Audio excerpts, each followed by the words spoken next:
everybody, and welcome to the third episode of the Green Malt. Talking about whiskeys, my name is Chris, and this is the Oban 14-year-old. Oban is another distillery that I was fortunate enough to visit this past summer, and it was a really interesting experience because it's a well-known name. Oban is one that I think if you talk to anyone that had any familiarity with Scotch whiskey, they probably recognize immediately.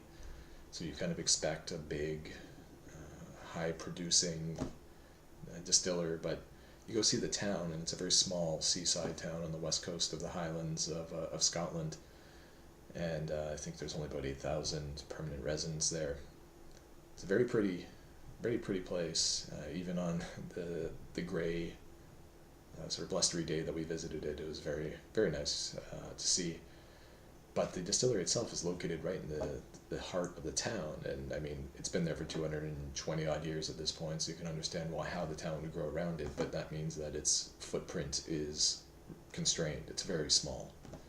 I think they only run 2 stills. They're one of the smallest producing distillers in Scotland, which is surprising, and certainly one of the smallest producing distillers in the Diageo family. I think only Royal, I'm going to get this wrong, Royal Bracla is a smaller producer, but not many. But for all of that, like I said, they're very well known, and it's perhaps the reason why their products tend to be priced a little bit higher than comparably aged products. Like this is a 14-year-old Scotch that retails here for about $115, and I think you can find 12 to 15-year-old ones that are probably in a similar quality range for around $100. But supply and demand, right? I mean, if it's well known, well thought of, and a constrained level of supply, then yeah, they're going to be able to charge more for it. It's the way it works. Now, because of their location, they like to describe themselves as sort of where the highlands meet the islands, meaning that you get a little bit of the island quality from the maritime air, a little bit of the smokiness that you might experience, although not to nearly the same degree as an island malt, while still retaining a lot of the character of what's expected of Highland whiskies. Maybe, I guess I could see what they're saying there. I don't know how much I agree with it, but I see where they're going with it. A lot of the distinct character of Oban whiskies in general, and I've only tried 2. I mean, the 14 is one I'm well familiar with, and is one of my earlier experiences with Scotch whiskey. I tried the distillery edition, or the distiller's edition, when we were there, and I thought it was interesting, I guess. But one of the consistent threads through all of their production line is supposed to be the maritime minerality, the sea salt that plays into it. And they have an interesting little quirk to their production, and that's that when they produce their distillate, the actual spirit, when they distill the spirit, they cool it through worm tanks, right? So these are weaving coils of, hence my finger, weaving coils of copper piping that they keep in large vats of water to cool the distillate quicker to speed up the process.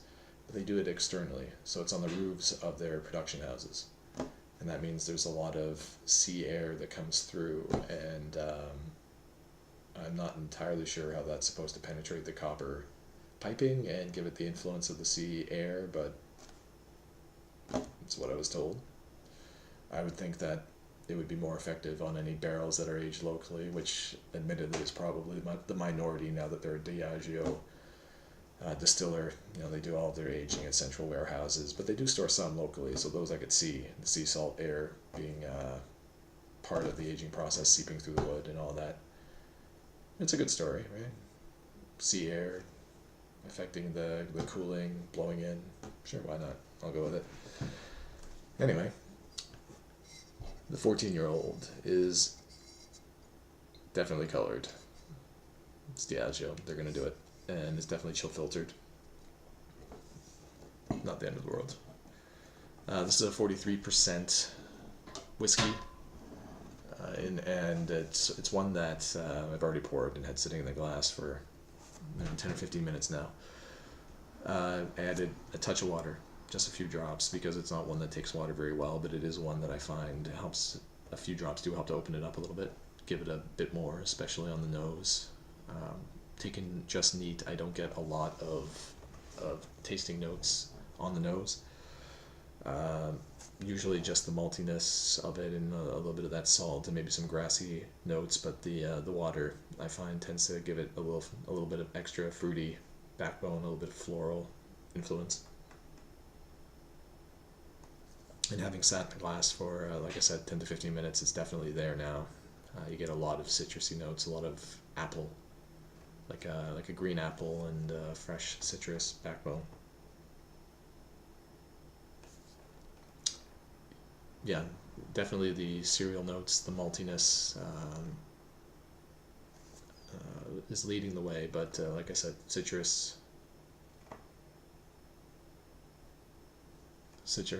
apple, definitely.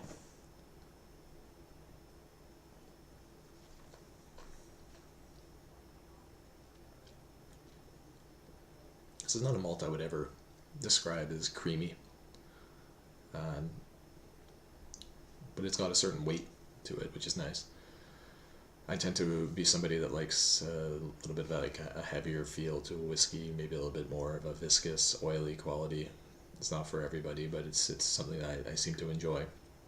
This is not that creamy, oily texture, but it's got, like I said, a certain weight to it. It also hits you right off the bat with that malty cereal note, but the apple, the fruits, all of that is still there.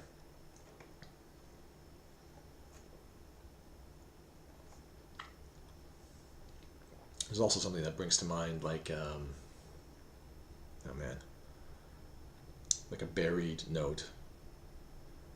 And if I wasn't such a Seinfeld geek, I would be able to think of something beyond bumbleberry, but I can't.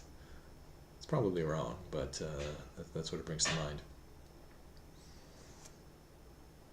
And the surprising thing is, in the finish, you get like a smoky quality to it that's unexpected, because there's no smoke on the nose. Nothing that I can get anyway.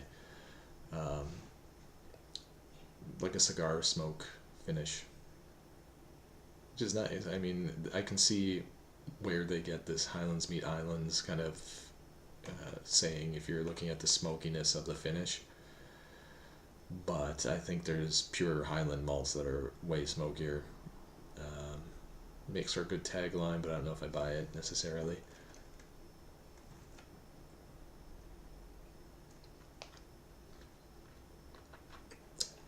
Yeah, and as I said, the minerality of it is what really pervades the malt from start to finish. Just underlying all the other tasting notes, there's just like a low level baseline saltiness to the whole experience, which is kind of cool. And it's something that's enjoyable. But it's not the complex malt that a lot of people like. It's a few distinct tasting notes, quite a reasonably lengthy finish, but not a lot to the finish. Aside from that smokiness and that underlying sense of sea salt, I don't get a ton of other tasting notes myself. So I can understand why people wouldn't necessarily gravitate to it if they weren't just looking for a well-produced malt that offered some distinct flavor profiles, but not a ton of underlying complexity. And I don't see that you necessarily need to go all out. Let's see how many flavors we can cram into a malt at any given time. I think if you do something, do it well. Good for you. Let's see. I'm try to give this a score out of 100 without painting myself into a corner in the future. Maybe like an 82. Something that's good, but something that's good that I want on hand, but I wouldn't necessarily, feel compelled to run to the store if I found myself lacking it. Sounds about right. Anyway, like I said, it's quite good. There might be better options for the money, but it is everywhere.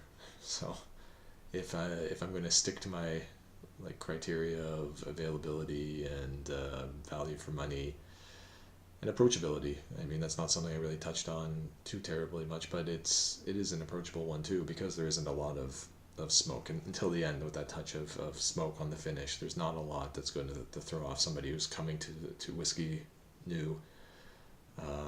There are a few distinct and enjoyable flavor notes without being too complex. I mean, so for all of that, it's a pretty good malt to get into early on in a whiskey experience. But yeah, all in all, solid malt. Cheers, guys. See you next time.